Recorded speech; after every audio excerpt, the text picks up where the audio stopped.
देश की जनता मूर्ख नहीं है, वो फैसला कर लेगी कि कौन कौन डाइवर्ट कर रहा है, कौन बचा रहा है अपने आप को। उसे फैसला करने दीजिए। आपने प्रश्न उठा दिए, 5 प्रश्न आपकी पार्टी ने उठा दिए, 1 प्रश्न आपने उठा दिया, यहाँ पे महेंद्र बृजमोहन जी ने उठा दिया। प्रेम शुक्ला जी अपनी बात पूरी कीजिए प्लीज। 1 सेकंड वाजपेयी जी आ रहे हैं आपके पास। डीएलएफ देकर 27 करोड़ में जमीन खरीदने का उदाहरण दुनिया में कहीं 1 सेकंड अभय जी, 1 सेकंड अभय जी। गुना कम प्रेम शुक्ला जी, कैसे खरीद ली? प्रेम शुक्ला जी, चंपत राय जी जो कह रहे थे जांच करूंगा, व्यक्ति गोपाल दास जी जो ट्रस्ट के चेयरमैन है वो कह चुके हैं कि 1 साल हो गया मुझे। अभय जी आपको लगता है कि आप ये जो सवाल बार बार उठा रहे हैं, अभय जी, प्रेम शुक्ला जी, अभय जी 1 सेकंड। अभय जी हमारा उद्देश्य ये है कि आपके जो प्रश्न है वो देश की जनता उसके उत्तर देख ले। और एक यहाँ पर आधिकारिक प्रवक्ता बैठे हुए हैं। 1 सेकंड अभय जी, अभय जी आप लगातार सवाल उठा रहे हैं ना। Prem Shukla ji 1 second sir. प्रेम जी कोई बात नहीं, अगर प्रेम जी जवाब नहीं दे रहे हैं, अभय जी सुन लीजिए, प्रेम जी सुन लीजिए प्लीज। प्रेम जी 1 सेकंड। प्रेम जी मेरे मन में एक प्रश्न आ रहा है। प्रेम शुक्ला जी एक प्रश्न आ रहा है मेरे मन में।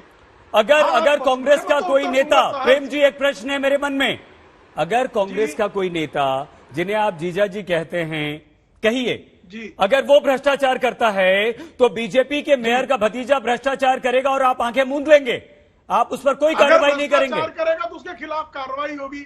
लेकिन भ्रष्टाचार नहीं, महंत राजू दास जी ने यही अभी बताया कि उसके बगल की जमीन 3500 रुपए प्रति वर्ग मीटर के तौर पर गई है।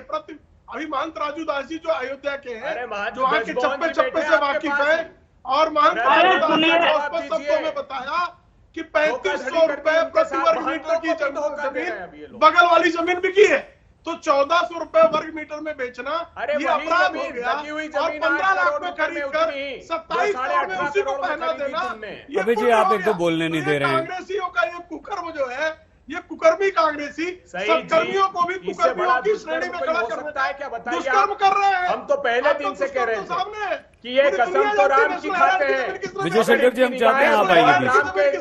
तिवारी जी, तिवारी जी क्या आपको लगता है कि अगर इस तरह के आरोप लग रहे हैं लगातार, तो बीजेपी को भी कार्रवाई करनी चाहिए? मेयर के भतीजे या कोई भी रिश्तेदार है उसके विरुद्ध क्या मेयर से भी सवाल पूछना चाहिए? आ रहे हैं राजू दास जी आपके पास। और दूसरी बात यह है कि एक निष्पक्ष जांच क्यों नहीं करवा ली जाए? वो जांच किसी से भी हो सकती है, जो सरकार तय करे, क्या बुराई है उसमें? तिवारी जी, मैंने प्रारंभ में कहा, अभी अभय जी बहुत जोर जोर से पाप पुण्य की बात कर रहे थे। ये पाप पुण्य उनको ध्यान में तब नहीं आए कि जब सरकार कही थी राम का अस्तित्व नहीं है। जिनका अस्तित्व नहीं है उनको पाप पुण्य ध्यान में आ रहा है, लोग की चिंता आ रही है। और एक ना अभय जी देखो, आपके भी जो बोला नहीं, गलत मत बोलिए अभय जी। मैं आप सारा झूठ बोल रहे हैं, मैं सुन रहा हूँ। हम सच बोल रहे हैं, आप झूठ नहीं सकते हैं। तो सुनिए, वो महंत झूठ बोल रहे हैं, सही जी। अरे महंत ब्रजमोहन जी बैठे आपके पास। अरे भाई अभय जी, आप ब्रजमोहन जी नहीं है। अभय जी उनको क्या लेना देना संपत्ति? अभय जी वो भी तो आस्था की लड़ाई लड़ रहे हैं कि नहीं लड़ रहे हैं? सुनने की आदत डालिए, सच सुनने की आदत डालिए। आपकी पार्टी सारे जीवन भर जब तक आप भाई सही जी देखो, ऐसे नहीं होती। मैं उनकी बात सुन रहा था, अभय जी आपका झूठ सुन रहा था। तिवारी जी 1 सेकंड, सत्य नहीं सुन सकते। तिवारी जी 1 सेकंड। अभय जी देखिए, हम आपसे बार बार ये निवेदन कर रहे हैं कि आपकी पार्टी ने प्रश्न उठा दिए। सईद अंसारी जी मुझे कुछ महत्वपूर्ण प्रश्न आ रहे हैं आपके पास, आ रहे हैं सर, आ रहे हैं। अभय जी हमारा निवेदन सिर्फ ये है कि प्रेम शुक्ला जी और तिवारी जी जो भी बात बोलेंगे, देश की जनता समझदार है ना, वो फैसला कर लेगी। इस समय मैं आपसे सिर्फ ये जानना चाहता हूं तिवारी जी, जो महंत बृजमोहन दास जी कह रहे हैं कि जो जमीन हमने दान दे दी, प्रशासन के कहने पर हमने एकदम मन से सौंप दी, श्रद्धा और आस्था के साथ सौंप दी।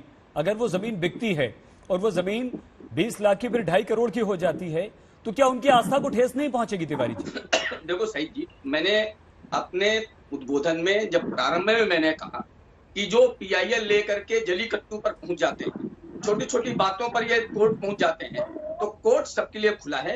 कोर्ट में ये कागज लेके अपने जाएं, जिनको भी आपत्ति है कोर्ट में कागज लेकर जाएं। सरकार किसी की हो सकती है, सरकार में कुछ भी हो सकता है, लेकिन कोर्ट निरपेक्ष है। सही जी, मैंने इसलिए कोर्ट की बात की कि जिनको भी लगता है कि यहाँ पर कुछ हुआ, कोर्ट जाएं और कोर्ट में अपने कागज जमा करें। कोर्ट में ट्रस्ट भी अपने कागज जमा करेगा सारा। चूंकि इस मीडिया में आज तक में बैठ करके हम किसी भी दोषी को दंड नहीं दे सकते। बिल्कुल नहीं सर, और हम कहते बिल्कुल नहीं सर, तिवारी सर बिल्कुल नहीं विमर्श कर सकते हैं।